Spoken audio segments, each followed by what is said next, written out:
Imagine arriving in a new country, ready to start your life, only to realise that something as basic as opening a bank account to manage essentials like bills, rent and food isn't as straightforward as you thought. In today's video, I'll outline 8 key points about opening a bank account and navigating the banking system in Japan.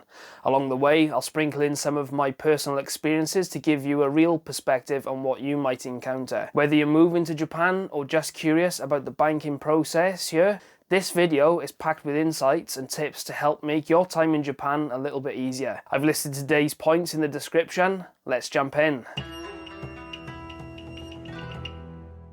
Document requirements. When it comes to opening a bank account, the essential documents you'll need is a residence card known as a Zairu card in Japanese. You also need a Japanese national health insurance card or a social health insurance card from your employer. Ensure the address is up to date and that the text is legible on these documents. In some cases, you might also need a document that shows your name in katakana. This could be a utility bill or your visa which has your address and possibly a Japanese issued driver's license or an individual My Number card.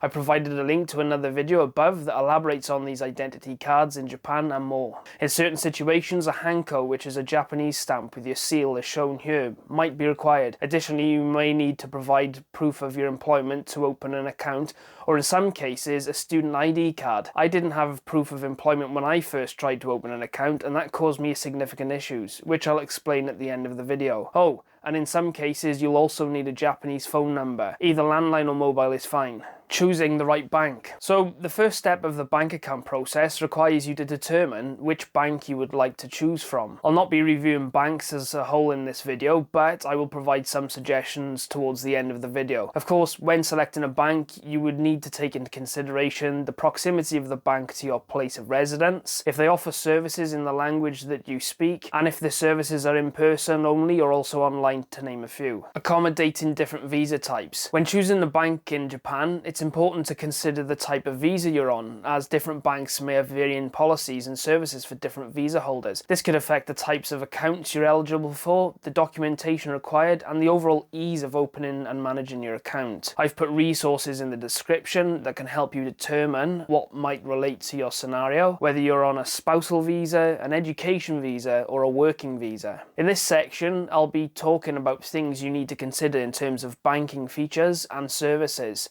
The first aspect I would consider when choosing the bank is the language services. Does the bank you're interested in offer English or other foreign languages, both in-store and online? Second, what type of interest rates does the bank account offer you on a savings discount? Third, does the bank charge you extortionate amounts in foreign transaction fees, or is it manageable? For example, if you're receiving foreign income and a massive chunk is taken out, I bet you'd be pretty pissed off. The fourth point, as briefly mentioned, is to consider whether they offer comprehensive online banking capabilities and if they have a mobile phone app that complements that service. The fifth consideration relates to ATM accessibility and fees. Will your card work in most ATM machines, and if it does, will they charge you for the withdrawal? The sixth thing to consider would be what type of account will you need for your day-to-day activities. Will you need a simple savings account, a checking account, or perhaps a foreign currency account, to name a few? The seventh consideration relates to the bank branch network. What I mean by that is whether the bank you choose has enough branches across Japan for you to carry out your in-person transactions. Imagine going on holiday to Okinawa, losing your card and then being stuck because there was no branch on the island. The eighth aspect to think about is customer service quality. I'd recommend looking at reviews and perhaps posts on Reddit to see what other people think about a particular bank. The ninth point relates to determining whether you want a debit card, credit card, or both,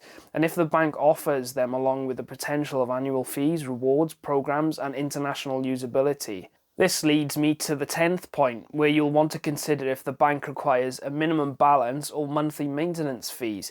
You know, those shitty monthly payments that you have to make on top of the money the bank is already earning from using your savings and investments on the side. I digress.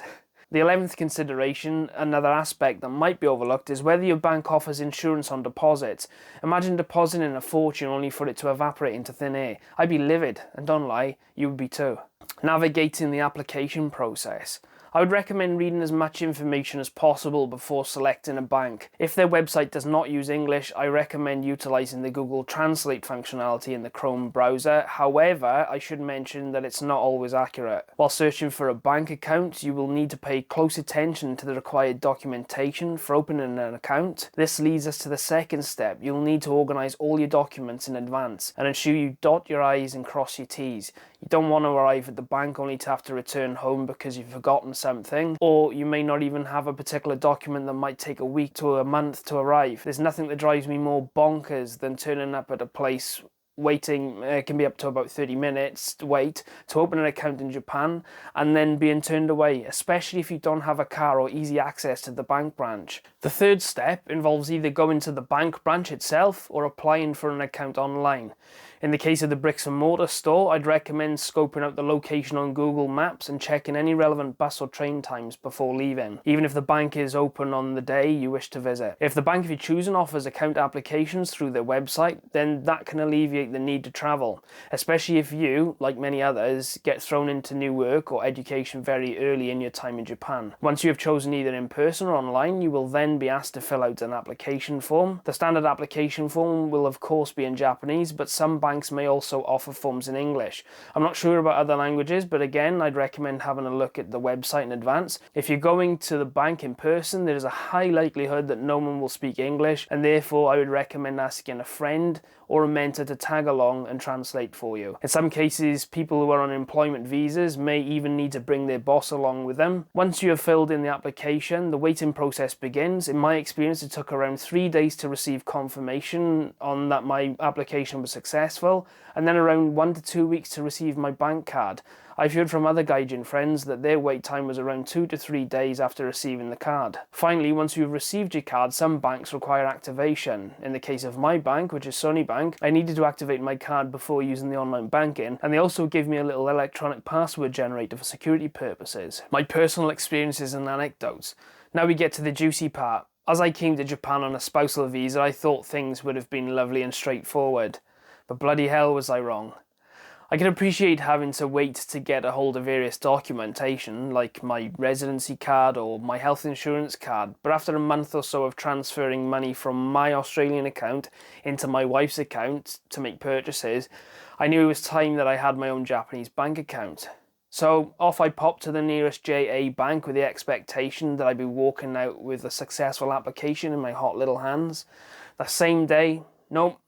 I quickly found out that I needed to be in the country for 6 months. 6 fucking months before I could get a bank account. So sit back and think about that. 6 months unable to withdraw money for bills, food and rent.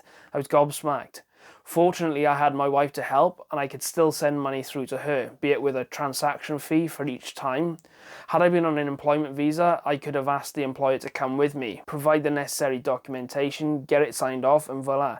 No bloody chance. After feeling pretty pissed off, I went to Reddit and various websites to see what I could do, and I found out that I should try the local Japanese post office. So both I and my mother's boyfriend went to the local post office and sat down with a nice lady, but like I have mentioned in another video, it took ages to get a straight answer. But finally, I was refused again, and so I had to wait for 6 months to get a card. Having been in Japan for 9 months, I have now signed up with a Sony bank account where I applied online. I initially wanted to use Rakuten as they have some sort of point program and have a website similar to Amazon. However, at the time of looking into it, they weren't very English friendly and there were extra steps that I couldn't be bothered going through, although I can't remember what they were. Another thing you will need to consider when making a bank account is that in some cases they will ask you to fill out a tax form that collaborates with your home country's tax affairs. This is to ensure that you're not trying to rort the system and that you are doing good by both countries. As for suggested banks to go with, I have found Sony Bank easy to use, but I'm not a fan of the consistent withdrawal fees of around 200 yen, which is close to a $1.40 USD. I use PayPal for my teaching income, and so I get a fee for that and then a fee for actually withdrawing money. So considering I currently earn a pittance, all of these fees buckle my income like a bitch. The other banks that I have read about that are good for foreigners are the following: Japan Post, Rakuten, Shinsei Bank, Prestia and MUFG, but of course you would need to do some research and see which ones align with your needs and goals for your time in Japan. Remember, the key to successfully opening a bank account in Japan involves understanding the necessary documents, choosing a bank that fits your needs, and being aware of how your visa type affects your banking options. Preparation is key. Always be prepared with the correct documents and do your research ahead of time to streamline the process. Learn from experience. As my journey shows, patience and persistence are crucial. Navigating the Japanese banking system might have its challenges, but with the right approach, it's manageable. Lastly, consider my recommendations for foreign-friendly banks in Japan, but always choose one that aligns with your specific needs and lifestyle. I hope this video has provided valuable insights to help you prepare for your move to Japan. Be sure to check out the resources in the description for more detailed information. And if you're looking for a better understanding of the types of identity cards you'll need in Japan, don't miss my related video which you can find here. Thanks so much for watching. Bye for now.